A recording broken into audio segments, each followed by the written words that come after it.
शिवरायांचे गडकोट हे खऱ्या शिवभक्तासाठी जणू मंदिरच. पण याच गडकोटांची अवस्था आज दयनीय झाली आहे. त्यांना संवर्धनाची अत्यंत गरज आहे. हेच जाणून आम्ही गेलो होतो रायगड जिल्ह्यातील तळगावात वसलेल्या तळगड या गडावर. गडाची चढाई जास्त नसल्यामुळे गडावर लगेच पोचता येतं. गडावर शिरताना पडझड झालेला दरवाजा लागतो, तो म्हणजे हनुमान दरवाजा. हनुमान दरवाजाच्या उजव्या कोपऱ्यात हनुमानाची सुंदर मूर्ती कोरलेली आहे. संवर्धनाच्या कामासाठी 2 टीम केल्या होत्या.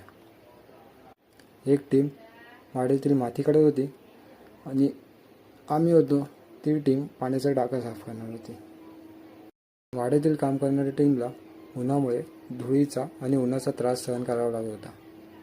दुसरीकडे आम्ही पाण्याचा टाका साफ करत होतो, त्यामुळे आम्हाला उन्हाचा त्रास एवढा जाणवला नाही आणि पाण्यात असल्यामुळे स्विमिंग पूलाचा आनंद आम्ही घेत होतो.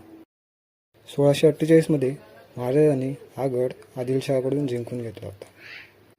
पुढे पुरंदराच्या तहात जे 12 गड महाराजांनी आपल्याकडे ठेवले होते, त्यात तळगडाचा देखील समावेश होता, ज्यावरून हा गड इतिहासात महत्त्वाचा असेल हे दिसून येतं. पुढे बुरुजावरचा भगवा ध्वज बदलण्यात आला. भगव्या ध्वजाला वरती जाताना बघून मनात समाधान आणि कृतज्ञतेची भावना होती.